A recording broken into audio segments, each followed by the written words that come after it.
Jésus fait confiance à l'Église pour qu'elle poursuive son œuvre sur terre. Alors, est-ce que vous pensez qu'il a un plan de secours juste au cas où l'Église échouerait ? Dieu n'a pas prévu de plan B pour diffuser son message. C'est à l'Église qu'il a choisi de confier son évangile. Il ne l'a pas donné aux anges pour que ce soit eux qui le transmettent aux hommes. Il n'est pas passé par des annonces publicitaires. Il a souhaité le faire au travers de ses enfants, l'Église.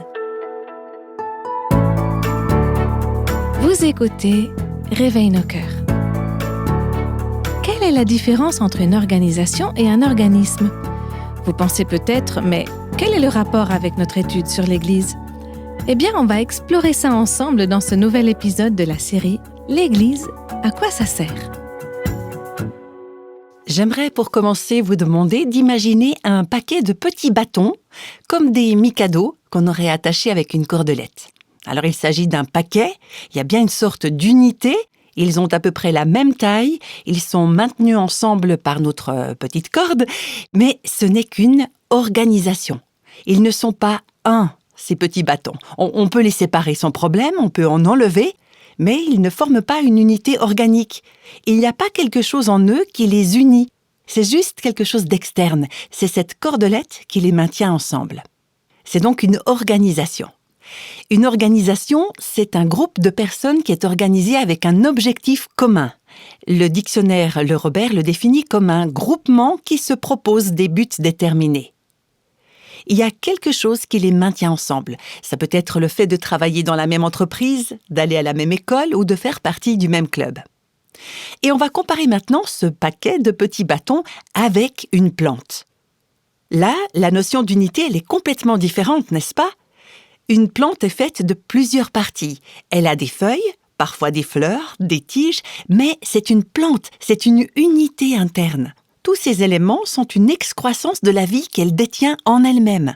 Ce que l'on voit, c'est le produit de cette vie intérieure. Donc la plante n'est pas une organisation, c'est un organisme. C'est une unité organique, pas une unité organisationnelle. Le dictionnaire Le Robert définit un organisme comme étant l'ensemble des organes qui constituent un être vivant. Chaque organe a des fonctions distinctes, mais interdépendantes et essentielles à la vie de l'être vivant. Voilà, l'exemple du paquet de petits bâtons et de la plante, c'est pour vous aider à bien comprendre la différence entre organisation et organisme. Lors du podcast précédent, on a vu ensemble qu'il fallait distinguer l'Église avec un « E » majuscule, qui est l'ensemble de tous les croyants, de tout temps et de tout lieu, donc les membres du corps de Christ, avec l'Église locale petit « e », dont nous parlerons plus en détail dans les prochains podcasts de cette série. Alors, dans quelle catégorie est-ce que vous pensez que l'Église avec un grand « E » se classe ? Est-ce que c'est une organisation ou un organisme ? Certaines personnes perçoivent l'Église comme une organisation, comme un groupe de personnes qui font partie d'un club et qui payent leurs cotisations, regroupées sous le nom d'Église. Mais en regardant les Écritures, vous allez voir que l'Église, avec un grand « E », ce n'est pas cette organisation constituée de personnes isolées, sans lien organique entre elles. Bien au contraire, l'Église est un organisme, elle est vivante. Tous ses membres forment une unité parce qu'ils sont liés par une même source de vie. L'Église est composée de tous les croyants qui ont une union avec le Christ et donc les uns avec les autres. C'est un organisme vivant. Il y a une relation vivante et dynamique entre les membres. Quand on pense à l'Église, on doit réaliser qu'il existe cette unité en Christ. Dans le Nouveau Testament, l'apôtre Paul nous dit qu'un mystère a été révélé, quelque chose que les croyants de l'Ancien Testament n'ont pas vu pleinement. Dieu allait unir juifs et non-juifs, esclaves et hommes libres, hommes et femmes. Et il allait faire d'eux un seul et même corps, un organisme vivant. Vous voyez toutes sortes de gens très différents. Donc il ne s'agit pas de les assembler comme on a vu avec les bâtonnets Mikado, mais de faire d'eux les membres d'une nouvelle unité, le corps de Christ, son épouse, le temple de Dieu. L'Église ne fait pas de distinction quant à l'ethnie, à l'âge, au niveau socio-économique ou culturel, etc. Est-ce que c'est pas incroyable d'aller à l'Église et d'être en lien de connaître d'autres croyants, des personnes vraiment différentes de nous, et de savoir que sans l'amour de Christ, nous n'aurions vraiment rien en commun. Mais en étant en Christ, on a tout en commun. On est unis, réunis en lui, et unis les uns aux autres. Toutes les métaphores de l'Église, sans exception, mettent l'accent sur l'unité. Christ l'époux et l'Église son épouse. Christ le berger et l'Église son troupeau. Le pasteur John MacArthur le met en évidence dans son livre intitulé « The Body Dynamic », la dynamique du corps. Voilà ce qu'il écrit. « Il y a des sarments sur une seule vigne. Un royaume a un seul roi. Une famille a un père. Un édifice, une fondation. Un corps, une tête. » Il explique comment chacune de ces illustrations bibliques implique qu'il y ait un ensemble, un groupe qui soit lié à Jésus-Christ. Il y a cette unité autour du seul et parfait chef de file. Et quand on pense à l'Église, on doit se rappeler du rôle central de Christ. Il est non seulement la source de notre unité, mais également le centre, le noyau, le cœur. Il est l'essence de l'Église. J'ai un ami pasteur qui a prêché récemment au sujet de l'Église et il m'a fait passer ses notes. Et j'ai été saisie par un paragraphe dans lequel il dit « Si vous retirez Christ du tableau, que vous retirez en fait l'élément clé de ces illustrations ou images données dans la Bible, l'objet lui-même n'a plus de sens. » Comprenez bien, un corps sans tête ne vit pas. Ce n'est pas un corps, c'est un cadavre. Un édifice sans fondation ne tient pas. Ce n'est qu'un tas de décombres. Une épouse sans époux ne peut pas être une épouse. Et toute organisation sans Christ n'est pas l'Église. Vous voyez donc le rôle central de Christ dans l'Église.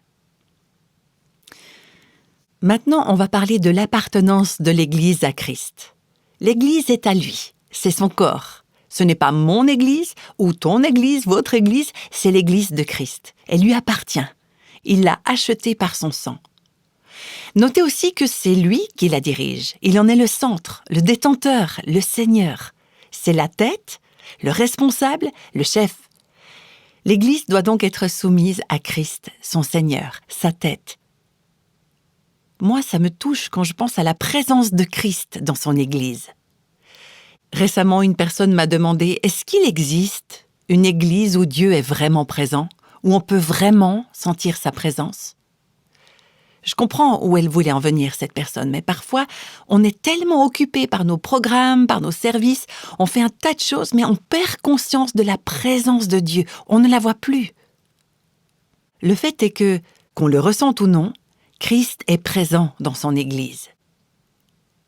J'aime particulièrement l'image qu'on trouve dans Apocalypse, chapitres 1er et 2e. C'est une vision que Christ a donnée à l'apôtre Jean. Et qu'est-ce qu'il fait, Christ, dans cette vision ? Il se tient au milieu de 7 chandeliers d'or et il tient 7 étoiles dans sa main droite. Vous allez me dire, mais ça veut dire quoi cette image ? Eh bien, on a l'explication juste après. Les chandeliers sont les 7 églises locales auxquelles il doit écrire une lettre. Donc, qu'est-ce qu'on apprend là ? Que Jésus est au milieu de ces églises. Il est présent dans ces églises. Les étoiles sont comme les pasteurs de ces églises et Christ les tient dans sa main droite. Voilà ce qui est écrit dans le premier verset du 2e chapitre de l'Apocalypse. « Voici ce que dit celui qui tient les 7 étoiles dans sa main droite, celui qui marche au milieu des 7 chandeliers d'or. » Je souligne, il marche au milieu de ces églises. On peut oublier qu'il est présent, on peut ignorer ou même rejeter sa présence, néanmoins, il est là. Certaines églises dont il est question dans le livre de l'Apocalypse ont l'air d'être dans un état assez déplorable. Certaines avaient de gros problèmes. Mais Jésus était là. Il veillait, parfois pour encourager, d'autres fois pour reprendre, corriger, instruire. Il a commencé chacune de ses lettres aux églises locales en disant « Je connais tes œuvres ». Comment est-ce qu'il les connaît ? Parce qu'il les voit. Il est là. Quand on se rassemble, avec les frères et sœurs, avec le peuple de Dieu, le corps de Christ, on est l'expression physique de son Église universelle. Donc, il est là, il est présent. Il faut qu'on y pense quand on va à l'Église. Christ est parmi nous. Nous l'adorons, Nous chantons, nous servons, nous donnons notre offrande, nous écoutons la prédication, nous agissons dans l'Église en présence de Christ, notre Sauveur et Seigneur. Et j'aimerais aussi attirer notre attention sur l'amour de Christ pour son Église. Moins estimer l'Église que Christ le fait, c'est dans un sens anti-Christ. On ne peut pas aimer Christ et ne pas aimer son Église. Aussi imparfaite qu'elle soit, comment est-ce que Christ a aimé son Église ? Il a aimé de manière sacrificielle et désintéressée. Il a servi son Église. C'est ce qu'on peut lire dans Éphésiens 5, 25. Christ a aimé l'Église et il s'est livré lui-même pour elle. Malgré le fait qu'elle est peut-être dans un piteux état, il s'est engagé à la racheter, à la restaurer et à faire d'elle une merveilleuse épouse. Il s'est donné lui-même pour elle. Que ce soit mon Église ou la vôtre, nous voyons bien qu'il y a des problèmes. Et pourtant, c'est son Église et il est présent. C'est son corps. Les membres de ce corps tombent malades, se blessent, les familles ont leur lot de souffrances, les bâtiments ont besoin d'être entretenus et réparés.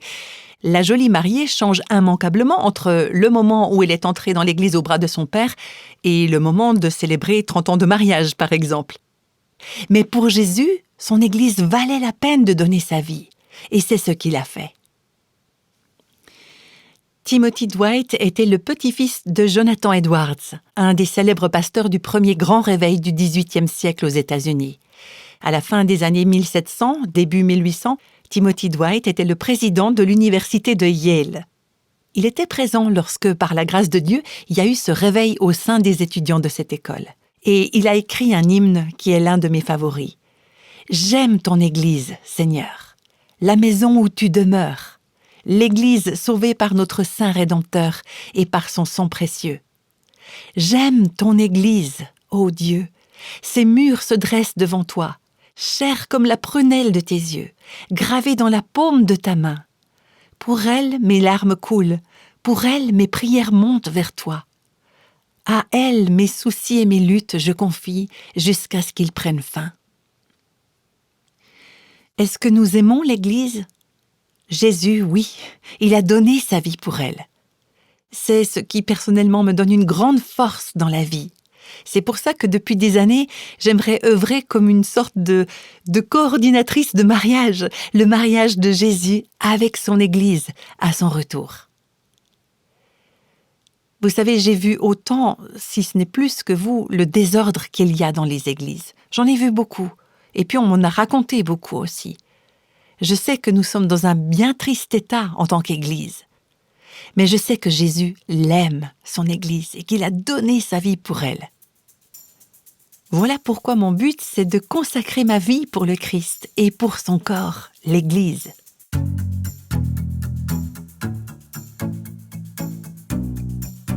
C'est peut-être difficile pour vous d'entendre tout ça. Vous avez peut-être été blessé ou témoin d'hypocrisie dans votre communauté. On va continuer avec la deuxième partie de ce message, mais avant, j'aimerais prendre ce moment et vous encourager à lire votre Bible, à prier, à chercher la volonté de Dieu pour son Église. Et là, dans ce cadre, vous trouverez le réconfort et la vérité dont vous avez vraiment besoin. On a toutes reçu un pardon immérité et aucun d'entre nous ne peut s'en glorifier. Ce n'est pas notre mérite, c'est uniquement par Jésus que nous sommes pardonnés. Et je pense que ça peut nous aider vraiment à réaliser que l'autre en face a autant besoin de la grâce de Dieu que nous, et ça peut nous aider à pardonner, à aider et à soutenir à notre tour. Écoutons maintenant la suite de ce message. Est-ce que votre Église publie un bulletin ou un journal ou une page Internet avec les différentes annonces et les nouvelles ?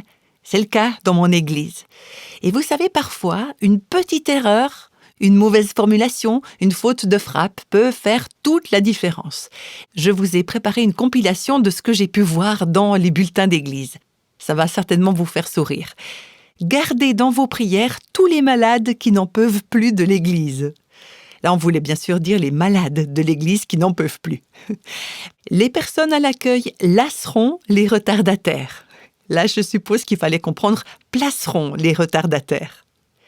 Pour ceux d'entre vous qui ont des enfants et ne le savent pas, nous avons une crèche au rez-de-chaussée. Le pasteur lira son message d'adieu, après quoi la chorale chantera un sujet de joie. Moi, j'ai l'impression que la personne qui a écrit ça n'a pas fait attention à l'interprétation possible de cette phrase. Ne laissez pas les soucis vous tuer. L'Église peut vous y aider. Sophie et Tom se sont mariés le 24 octobre à l'église. C'est la fin d'une amitié qui a commencé à l'école. Et il y a celle-ci aussi.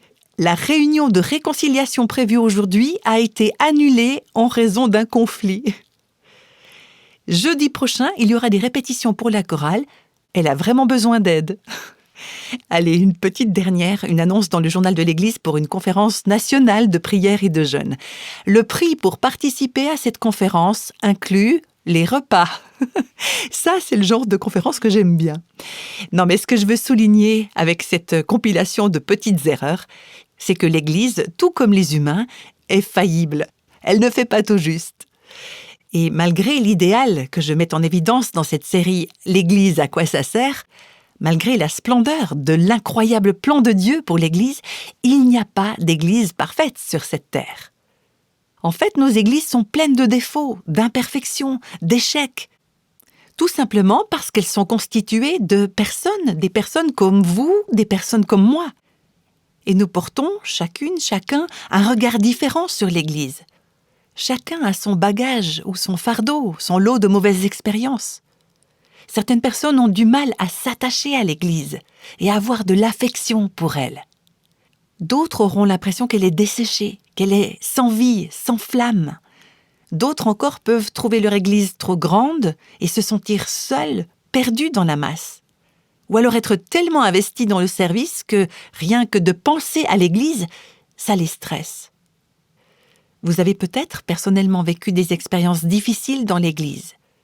Et vous l'associez aujourd'hui à quelque chose de négatif, à des blessures ou à du rejet. Mais j'aimerais vous encourager à mettre de côté un instant ces expériences négatives ou douloureuses. Je sais que c'est pas facile, mais j'espère vraiment vous aider à comprendre ce que Dieu veut de l'Église, ce qu'il a prévu pour elle. L'Église est destinée, elle est conçue par Dieu pour être l'environnement, le contexte dans lequel chaque aspect de la vie du croyant est nourri et façonné. Notre cheminement, notre adoration, notre témoignage, notre bien-être. Alors on va explorer la vision que Dieu a pour l'Église locale, la communauté, le corps de Christ, l'Église universelle. On va voir comment Dieu désire que les choses se passent.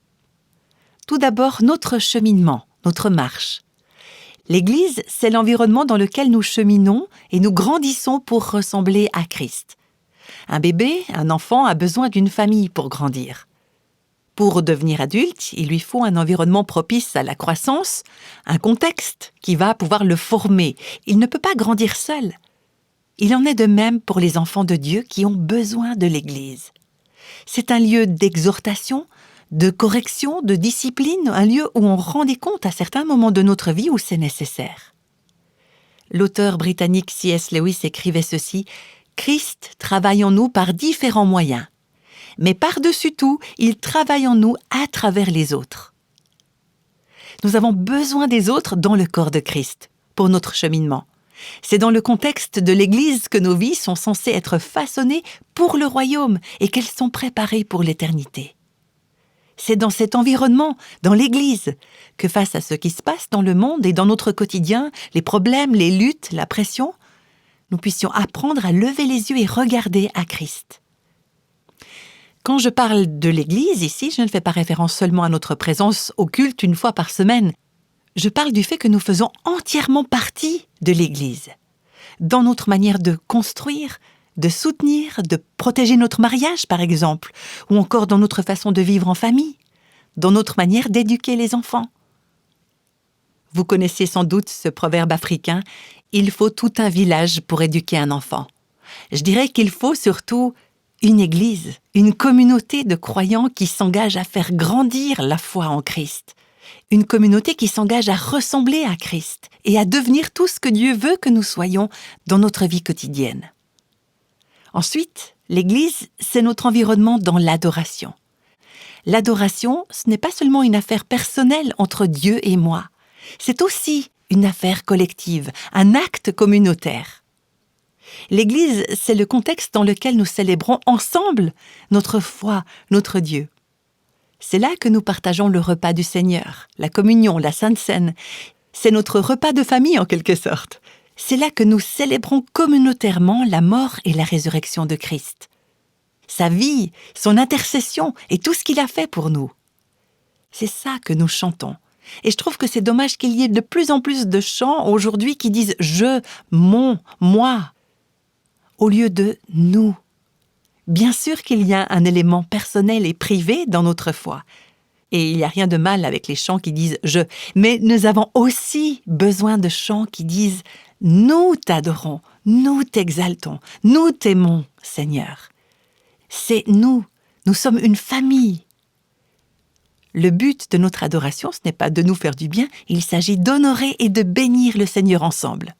Et oui, ça nous fait du bien. L'Église est le projet de Dieu et le contexte qu'il a voulu aussi pour notre témoignage, pour notre rayonnement dans le monde et pour le monde. Il ne s'agit pas seulement de mon témoignage personnel à quelqu'un qui a besoin de Christ, mais d'un témoignage collectif quand le monde nous voit et peut dire « Waouh, regarde comme ils s'aiment, regarde comme ils s'entendent, regarde comme ils s'entraident les uns les autres, comment ils se soutiennent. » Les gens ont soif d'appartenir à quelque chose. Et nous pouvons montrer ce que signifie réellement appartenir à un corps, à une famille. L'Église, c'est le moyen prévu par Dieu pour amener l'Évangile aux nations du monde. Dieu n'a pas prévu de plan B pour diffuser son message. C'est à l'Église qu'il a choisi de confier son Évangile. Il ne l'a pas donné aux anges pour que ce soit eux qui le transmettent aux hommes. Il n'est pas passé par des annonces publicitaires. Il a souhaité le faire au travers de ses enfants, l'Église. L'Église, c'est le contexte choisi par Dieu aussi pour notre bien, le nôtre et celui des autres. Vous voyez, quand une Église est en bonne santé, qu'elle fonctionne comme elle devrait, elle s'assure que tous ses membres ne manquent de rien. Elle peut soutenir des personnes en difficulté, héberger des personnes ou des familles, les aider à trouver des solutions, prendre soin des malades, des personnes âgées, leur rendre visite, soutenir les personnes endeuillées, etc. L'Église, elle devance et elle va même au-delà de ce qu'un gouvernement peut apporter. En pensant à ça, il y a 2 passages bibliques qui me sont revenus en mémoire. Le premier, c'est celui où une croyante a fait ce qui était bien. Il s'agit de Tabitha. Dans le chapitre 9 du livre des Actes, il est dit « Elle faisait beaucoup de bien et donnait de son argent aux autres ». Et lorsque cette femme est tombée malade et qu'elle est morte, l'apôtre Pierre est venu la voir et il est écrit « Toutes les veuves l'entourèrent en pleurant et lui montrèrent toutes les robes et les manteaux que faisait Tabitha quand elle était avec elle. » Ça, c'est l'Église en action, en prenant soin les uns des autres. Et ce ne sont pas seulement les croyants individuellement qui veillent au bien-être des autres, c'est l'Église collectivement, en tant que communauté. En temps de crise, l'Église a souvent porté assistance. C'est ce qu'on peut voir au chapitre 11 du livre des Actes. On lit que les croyants d'Antioche apprennent qu'il va y avoir une grande famine et qu'ils s'organisent pour faire des offrandes aux frères et sœurs de Jérusalem. Donc on voit comment ils prennent soin les uns des autres. L'Église, c'est ce contexte où l'on répond non seulement à nos besoins matériels, mais aussi à nos besoins relationnels. Les Écritures disent que Dieu donne aux personnes seules des familles. Je discutais avec une amie célibataire et elle m'exprimait son inquiétude à la pensée de vieillir seule et de ne pas savoir comment subvenir à ses besoins. Je lui ai dit, et je dis aussi ça à beaucoup d'autres personnes, c'est une autre raison pour laquelle chaque chrétien, chaque chrétienne doit s'impliquer dans la vie de l'Église locale, de la famille, du corps, de la communauté. L'importance de ne pas se contenter de juste faire partie d'une liste de membres, mais l'importance d'être connectés, reliés les uns aux autres et de s'impliquer dans la vie du peuple de Dieu. Et puis l'Église est l'endroit, idéalement, où on devrait pouvoir trouver du réconfort dans nos épreuves. Je me souviens de toutes les fois où le corps de Christ a été là pour moi. Je repense notamment au décès de mon père, qui est mort d'une crise cardiaque, ou à la mort de mon frère dans un accident de voiture.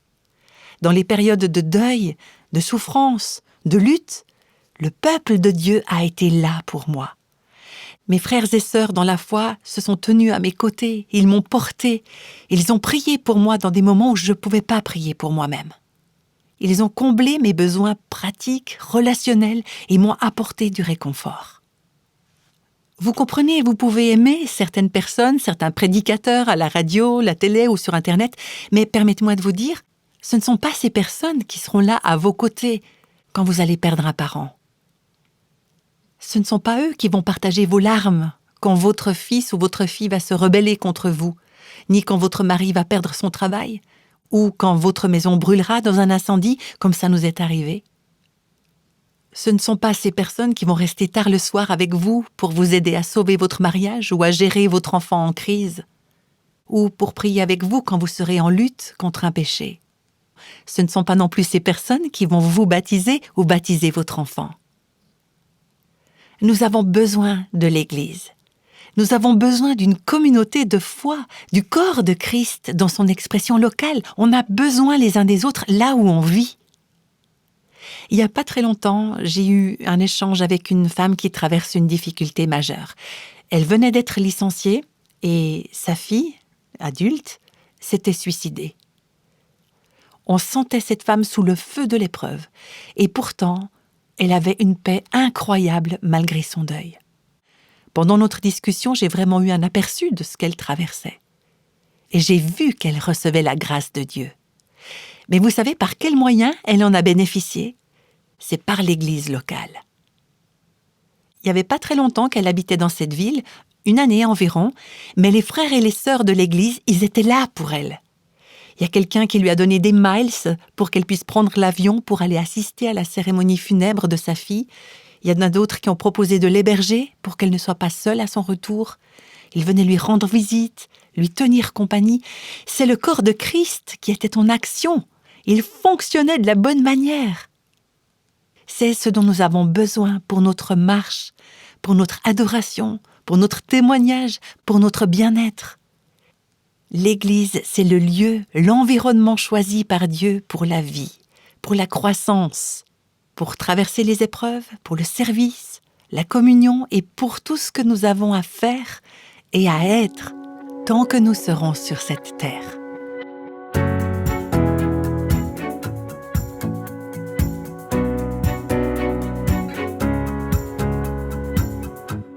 C'est tellement important de se connecter tous ensemble et de veiller les uns sur les autres. On a entendu que Dieu n'a pas prévu de plan B pour la réalisation parfaite de son plan. Et saviez-vous que la Bible utilise plus de 50 invitations incluant ce fameux « les uns les autres » ? Il y a beaucoup de belles choses que nous pouvons apprendre de ces expressions « les uns les autres » dont nous parle la Bible. Qu'en pensez-vous ? Pouvons-nous véritablement être membres de l'Église avec un E majuscule sans aller dans une église locale ? On va discuter de ça dans le prochain épisode et en attendant, prenons un temps dans la prière. Seigneur, j'aime ton royaume, j'aime ton Église, cette demeure que tu construis. Je prie pour que tu réveilles ton Église, pour que tu la fasses revivre, que tu la restaures et que tu en fasses la merveilleuse épouse qui te sera présentée un jour au ciel. Alors puissions-nous aimer, nourrir, chérir ton corps comme toi tu le fais. Merci pour ce cadeau qu'est l'Église. Je te prie au nom de Jésus. Amen.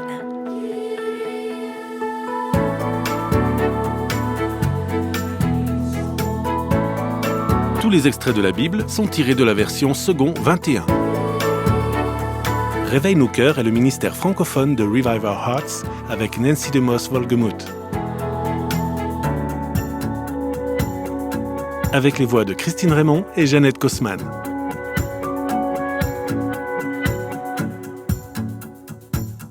Quelle que soit la saison de votre vie, Réveille nos cœurs vous encourage à trouver la liberté, la plénitude et à porter du fruit en Christ.